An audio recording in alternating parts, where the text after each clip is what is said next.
അപ്പോൾ ആനയുടെ കൊമ്പിനും ദന്തമെന്ന് പറയും, ആനയുടെ പല്ലിനും ദന്തമെന്ന് പറയും.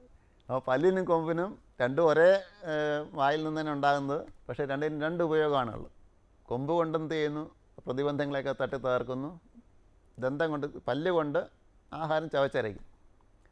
അപ്പോൾ അതേപോലെ സാധാരണ സംബന്ധിച്ചോളം വിവേകബുദ്ധിയാകുന്ന കൊമ്പ്, ആ വിവേകബുദ്ധിയാകുന്ന കൊമ്പ് കൊണ്ട് ലോകത്തിലുള്ള പ്രതിബന്ധങ്ങൾ തട്ടി നീക്കണം.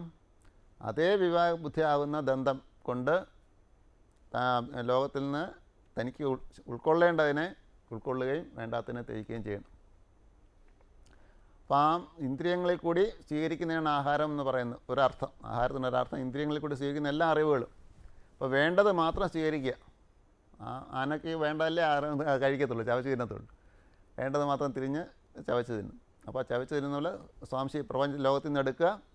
അതേപോലെ തന്നെ പ്രതിബന്ധങ്ങളെ, ലൗകികമായ പ്രതിബന്ധങ്ങളെല്ലാം തട്ടി നീക്കുക, കൊമ്പ് കൊണ്ട് തട്ടി നീക്കുക. ഇത് രണ്ടും ചെയ്യാൻ സഹായിക്കുന്നതാണ് ആനയുടെ ദന്തം. ദന്തം എന്നുള്ളത് നേരത്തെ പറഞ്ഞാൽ കൊമ്പെന്ന അർത്ഥമുണ്ട്. ഇനി ആ കൊമ്പ് ഒടിഞ്ഞു പോയ കൊമ്പിന് എന്ത് സംഭവിച്ചു? അതിനെ സംബന്ധിച്ച് ഒരുപാട് കഥകളുണ്ട്. ഈ ഒടിഞ്ഞുപോയ കൊമ്പ് ഗണപതി കളഞ്ഞൊന്നുമില്ല. ആ കൊമ്പ് തന്നെ തൻ്റെ കയ്യിലെടുത്തു, അതിനെ തൻ്റെ എഴുത്താണിയാക്കി മാറ്റി. അപ്പോൾ ഒരു ഗുരു ചെയ്യുന്നൊരു വലിയ കാര്യം, ഒരു ഗുരുവിൻ്റെ ഒരു പ്രത്യേകത, ഗുരുവിനെ സംബന്ധിച്ച് ഒന്നും നിസ്സാരമായിട്ടില്ല. ലോകത്തിൽ ഉപയോഗശൂന്യമായിട്ട് ഒരു വസ്തുവില്ല. അപ്പോൾ തൻ്റെ ഒരു കൊമ്പ് ഒഴിഞ്ഞു പോയാൽ പോട്ടെ എന്ന് വെച്ചാൽ കളഞ്ഞില്ല. ആ കൊമ്പിനെയും അദ്ദേഹം ഉപയോഗപ്പെടുത്തി, എഴുത്താണിയായിട്ട് ഉപയോഗപ്പെടുത്തി. അപ്പോൾ ആ എല്ലാ വസ്തുക്കളിൽ നിന്നും ഗുരു ഒരു ഉപയോഗം കണ്ടെത്തുന്നു. അത് മാത്രമല്ല, ഈ കൊമ്പിനെ പറ്റി മറ്റൊരു കഥയും കൂടിയുണ്ട്. ഈ ഒടിഞ്ഞ കൊമ്പ് ഈ ഗണപതി കയ്യിലാക്കി അത് എഴുത്താണിയായിട്ട് ഉപയോഗിക്കുന്ന മുമ്പ് ഒടിഞ്ഞ കൊമ്പെടുത്ത് വെച്ചുകൊണ്ട് മുരുകൻ കളിക്കാനും തുടങ്ങി, ഗണപതി കളിയാക്കാനും തുടങ്ങി കൊമ്പൊടിഞ്ഞു പോയതിന്. അപ്പോൾ ഗണപതി മുരുകൻ്റെ ഒരു പണി കൊടുത്തു. ഈ കൊമ്പ് നീ താഴെ വയ്ക്കുകയാണെങ്കിൽ നിൻ്റെ തല പൊട്ടിപ്പോകുമെന്ന് പറഞ്ഞു. മുരുകൻ കുഴഞ്ഞു, ഈ കൊമ്പ് താഴെ വയ്ക്കാൻ പറ്റത്തില്ല, കളിയാക്കാൻ പോയതിൻ്റെ ഫലമാണ്. അപ്പോൾ എന്ത് ചെയ്തു? മുരുകനെ, ഗണപതിയുടെ ഭക്ഷണപ്രിയത്വം എല്ലാവർക്കും അറിയാം, അതുകൊണ്ട് ഈ കൊമ്പെടുത്ത് പഴത്തിനകത്ത് ഒളിച്ച് വെച്ച് ഗണപതിക്ക് തന്നെ തിന്നാൻ കൊടുത്തു. അപ്പോൾ ഗണപതി പഴം കണ്ടപ്പോൾ കയ്യിൽ വാങ്ങിച്ചു. കയ്യിൽ വാങ്ങിച്ചപ്പോഴാണ് തൻ്റെ കൊമ്പ് തന്നെ തൻ്റെ കയ്യിൽ വന്നു എന്ന് പറഞ്ഞു. അപ്പോൾ ഈ കൊമ്പിന് താഴെ വയ്ക്കാൻ പോലെ തൻ്റെ തന്നെ തല പൊട്ടി പോകും. അപ്പം ഭക്തന്മാർ ഭഗവാന്റെ ഈ ബുദ്ധിമുട്ട് കണ്ടിട്ട് ഈ കൊമ്പ് താഴെ വെച്ചാലേ പ്രശ്നമുള്ളൂ, തൻ്റെ പുറത്ത് വെച്ചോട്ടെ കൊമ്പ് എന്ന് വിചാരിച്ച് ഭഗവാന് മുമ്പിൽ കുനിഞ്ഞ് നിന്ന് കൊടുക്കുന്നു. ഭഗവാൻ കൊമ്പ് അവരുടെ പുറത്ത് വയ്ക്കുന്നു. പക്ഷേ പാവം ഭക്തനെ ബുദ്ധിമുട്ടിക്കാൻ ഗണപതിക്ക് ഇഷ്ടമേ അല്ല.